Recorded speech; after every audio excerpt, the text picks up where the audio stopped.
Hello, hello, hello, and welcome to another thrilling episode of PROG Review. And today we're doing Jethro.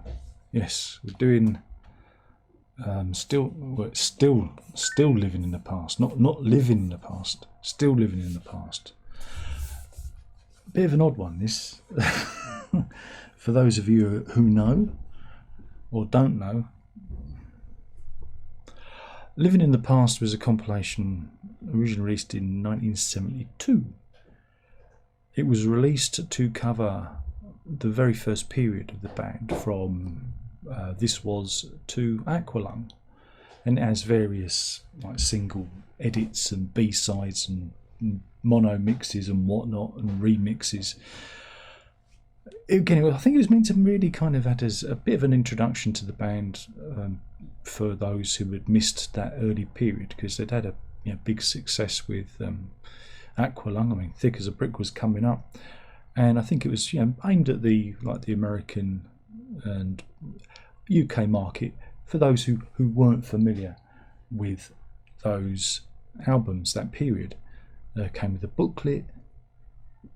An early compilation. It was quite odd, really. Quite odd to have a compilation that early on. So anyway, we come to this in the year 2025. We end up with this. I mean, it's thick enough to stun an ox. It contains discs. How many discs is it again? 5 CDs and 1 Blu-ray. And it's again, it's an odd one. It is an odd. Again, I don't know. What do you say? It's an odd one. Of course, you get the requisite Steven Wilson remixes. You get the original mixes and demos and whatnot from the original, but then you get this kind of Steven Wilson and then expanded bits too. You're following.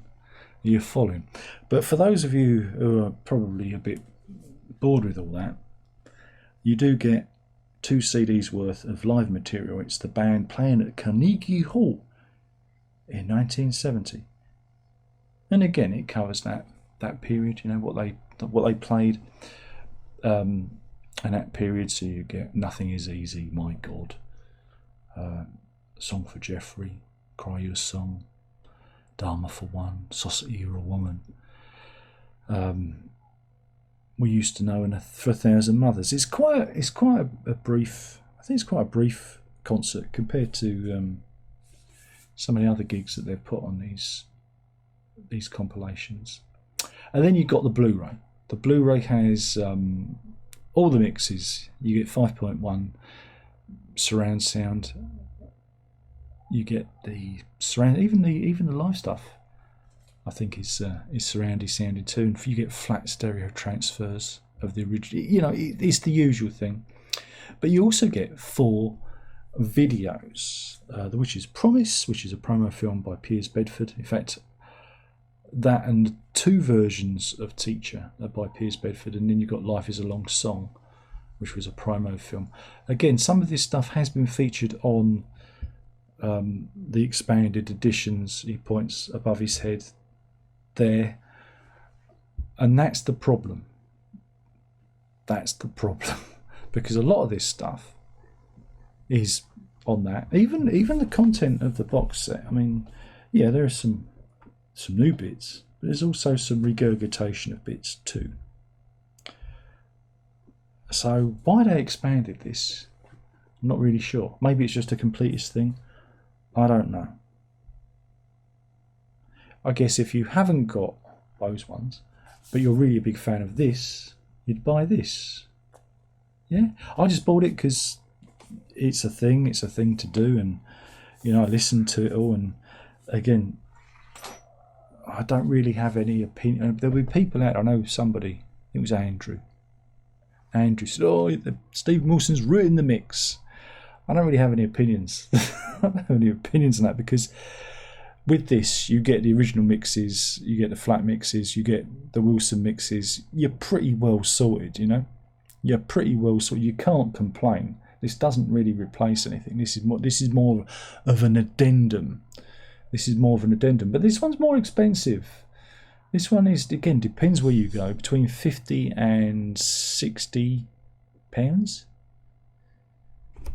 What's the most expensive one? I thought I saw one for like $69.99 when I was looking. Bear with me. I should research this before I start.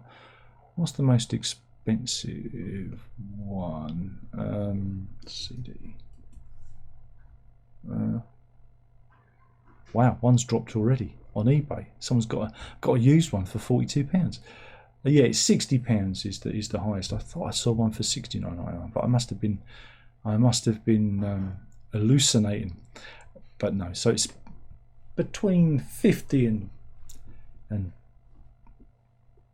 £60. You can get it again. So it's a bit more expensive. I know the last couple, Broadsword, and there was one before that, were a bit more. Broadsword was expensive, but that was really big. I don't think I've listened to all of that yet because I still haven't reviewed it. And I started listening and thought, bloody hell, am I ever going to get through all of this? And then I got distracted. But that's not why. You don't care about that. So yeah, if you love that period between This Was and Aqualung, you're well sorted. If you want to hear the Carnegie Hall concert, you're well sorted. But it is expensive. It's an expensive one. I think they've done an LP repressing too. So yes, they have. That's between £30 and £40. Sorry, 30 and 45. No, 30 and £47. That's eBay at 30 and rough trade at 47. So that's good if you want it on the vinyl. But I don't understand why you would, because the box set is where all the goodies are. But again, if you own the expanded editions, you kind of got it covered already. Other than that, what else is there to say? Good to see them doing on Blu-ray now, because the video's upgraded, bit sharper. So that was nice, rather than it being on fuzzy old DVD. So that was a good thing. I enjoyed listening to all this stuff again, even though I'd heard it before. The live gig was alright. It's alright. It's okay, but I'm not a big fan of this period, you see. I like bits of it.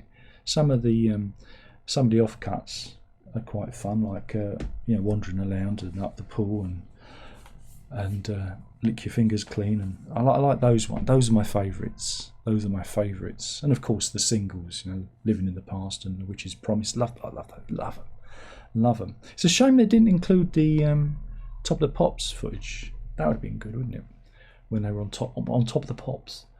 But yeah, should you get it?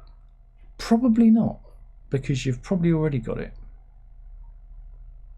Get it if you're really a big fan of that period and you haven't got all the others. I think that's probably the best thing, or unless you're a completist, but you don't really need my advice because you're going to do what you want anyway.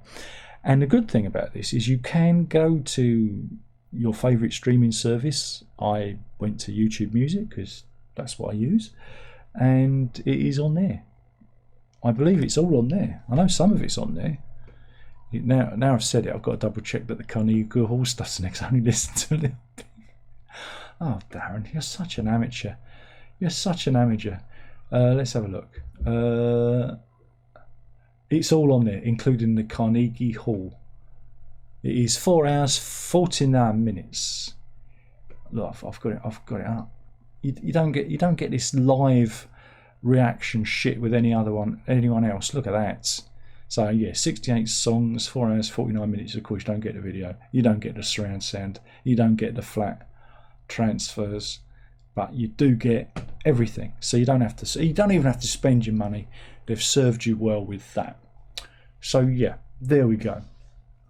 I always enjoy these. I always enjoy reading the booklet, though. Like I said, there was some repetition. I'm thinking I've read this before, even in some of the articles, there was some quotes that kept popping up. I'm thinking, I've read this before. I feel like I'm reliving it. I feel like I'm reliving it. But yeah, so Jethro Tull, bit of an odd one. I thought it was a bit of an odd one. You need, what's the next one? Is it Under Wraps? Is that the next one? I don't think I've ever heard that one. I don't think I've ever heard that one. So I think that might be the next one. That should be a thing. But I'm sure people out there know exactly when that's going to be. I'm just looking at the discography. Wait a minute. So Star Wars, yeah, Under Wraps. I should think that'd be out by now, wouldn't you? You think they'd have done that? But there you go, compilation, expanded, which is interesting, I suppose. Though they did do, yeah, they did do Bursting Out as a compilation. That was kind of, live albums are kind of a compilation, aren't they? That was expanded too. I'm just looking at the rest of their stuff. Compilations, yeah. Maybe they'll do an expanded MU from 1976. That's it. Or original masters. Expanded 20 years of Jethro Tull. Maybe that's what they're going to do before we get to... Or Nightcap. Maybe they'll expand those before we get to Under Wraps. I do not know. I do not know. But anyway, there you go. That's the review. Take it or leave it. I doubt anyone's watching. Because I've really messed up this YouTube business, haven't I? I've really made a right hash of it. But it doesn't matter. It's all a bit of a lark, isn't it? Anyway, thank you for watching. That's my review. That was Jethro Tull's Still Living in the Past, a rather curious expanded edition. Again, for a certain audience, not for everyone. But maybe it is. I don't know. Leave a comment. Leave a comment in the box below, in the comment box. Would you buy it? Have you bought it? Are you thinking of buying it? Is it something that you're not interested in? Is it too expensive? Is it too cheap? Is there something that's missing from it? Tell me. Inform me. Engage with the algorithm.